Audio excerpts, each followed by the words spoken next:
వివరాల్లోకి వెళ్తే కళింగ యూనివర్సిటీలో వరుస మరణాలు తీవ్ర కలకలం రేపుతున్నాయి. ఇటీవల 4 మృతి చెందారు. ఘటనపై పోలీసులు దర్యాప్తు చేస్తున్నారు. యూనివర్సిటీలోని వారే విషయాన్ని తప్పుదారి పట్టిస్తున్నారంటూ కూడా అనుమానాలు కలుగుతున్నాయి. అన్ని కోణాల్లో పోలీసులు విచారణ చేస్తున్నారు.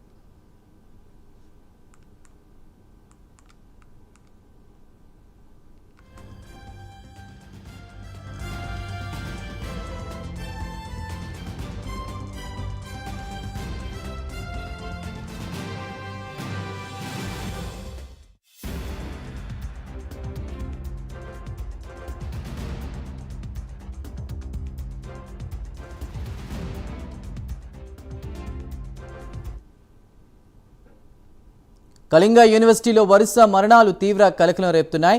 ఇటీవల 4 మృతి చెందారు. ఘటనపై పోలీసులు దర్యాప్తు చేస్తున్నారు. యూనివర్సిటీలోని వారే విషయాన్ని తప్పుదారి పట్టిస్తున్నారంటూ అనుమానాలు కూడా కలుగుతున్నాయి. మరి అన్ని కోణాల్లో కూడా పోలీసులు విచారణ చేస్తున్నటువంటి పరిస్థితి. దీనిపై తాజా అప్డేట్స్ అందించడానికి మా నేషనల్ బ్యూరో చీఫ్ కళా సిద్ధంగా ఉన్నారు. కళింగ యూనివర్సిటీలో జరుగుతున్న వరుస మరణాలపై మీ దగ్గరున్న సమాచారం ఏంటి? చందు, దాదాపు మనకు కళింగ యూనివర్సిటీ అంటేనే ప్రపంచంలోనే అతి పెద్దదైనటువంటి ఒక పెద్ద గురుకుల పాఠశాల. ఎంతోమంది విద్యార్థులకు విద్యాభ్యాసం చెప్తూ ప్రపంచంలో అనేక అవార్డులను కూడా పొందినటువంటి కళింగ యూనివర్సిటీ ఈ మధ్యకాలంలో దాదాపు జనవరి నుంచి ఈ రోజుటి వరకు జరుగుతున్నటువంటి పరిణామాల్లో ఇప్పటి వరకు దాదాపు 5 అంటే మనకు లెక్కల్లోకి వచ్చినది మాత్రము 5 ఎవరైతే సూసైడ్ చేసుకున్నటువంటివి అనుకోవచ్చు. సూసైడ్ చేసుకున్నటువంటి స్టూడెంట్స్ ఎవరైతే వాళ్ళ యొక్క సమాచారాన్ని కూడా బయటికి చెప్పడంతో 5 హత్యలు అన్నటువంటిది మాత్రము ఆత్మహత్య చేసుకున్నది అన్నటువంటిది విషయాన్ని మాత్రం చెప్పవచ్చు. కానీ దాదాపు జనవరి ఫిబ్రవరి తర్వాత మనకు ఆగస్టు తర్వాత జూలై ఈ నెలలో కూడా చాలామంది ఎడ్యుకేషన్కి వచ్చినటువంటి చదువు కొరకు వచ్చినటువంటి విద్యార్థులు వాళ్ళు చివరిగా వికట జీవులుగా రూముల్లో ఉన్నటువంటి దృశ్యాలతోటి ఒక్కసారిగా ఏదైతే మేనేజ్మెంటు పేరెంట్స్కి సమాచారం ఇవ్వడము అన్నది ఇక్కడ తరచూ జరుగుతున్నటువంటి అంశాలు. ఇదే విషయాన్ని ఈరోజు సంబంధించినటువంటి కీలకమైనటువంటి అంశాన్ని కూడా పోలీసులు ఈరోజు ప్రకటించారు. అయితే ముఖ్యంగా కొద్దిసేపటి క్రితంగా దీనిపై కీలకమైనటువంటి అప్డేట్ కూడా ప్రకటించారు. అయితే ప్రిన్సిపల్ రష్మి రంజన్ నాయక్ను పోలీసులు అరెస్ట్ చేయడం జరిగింది. ఆ తర్వాత సిఇఓ ప్రమోద్ కుమార్ పాత్రను కూడా పోలీసులు అరెస్ట్ చేయడం జరిగింది.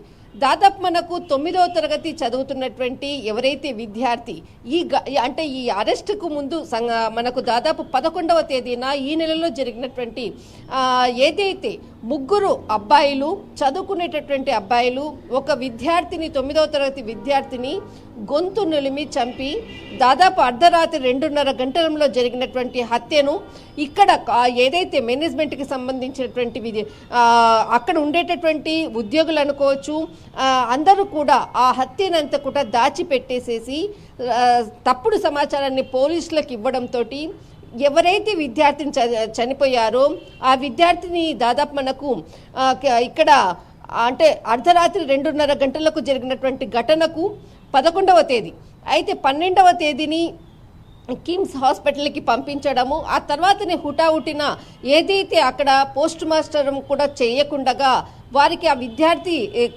అంటే తల్లిదండ్రులకు అప్పగించేసేసి వెంటనే దహన అంటే ఏదైతే జరగాల్సినటువంటి కార్యక్రమాన్ని కూడా జరపాలి అంటూ కూడా ఒత్తిడి చేయడము ఇవన్నీ టోటల్ సమాచారాన్ని కూడా పోలీసులు సేకరించడం జరిగింది. ఒక్కొక్కటిగా కూపిలాగితే ఆ విద్యార్థికి అంటే ఒక చిన్న యూనివర్సిటీలో వారే తప్పుదారి పట్టిస్తున్నారంటూ కూడా కొంతమంది అనుమానాలు వ్యక్తం చేస్తున్నారు. అసలు పోలీసులు అన్ని కోణాల్లో దర్యాప్తు చేస్తున్నారని చెప్పినా కూడా యూనివర్సిటీలో ఎవరి దగ్గర నుంచి అయినా ఇన్ఫర్మేషన్ తెలుసుకునే ప్రయత్నం చేస్తున్నారా? ఎవరైనా ముందుకు వచ్చారా? మీ దగ్గర అప్డేట్స్ ఏమైనా ఉన్నాయా?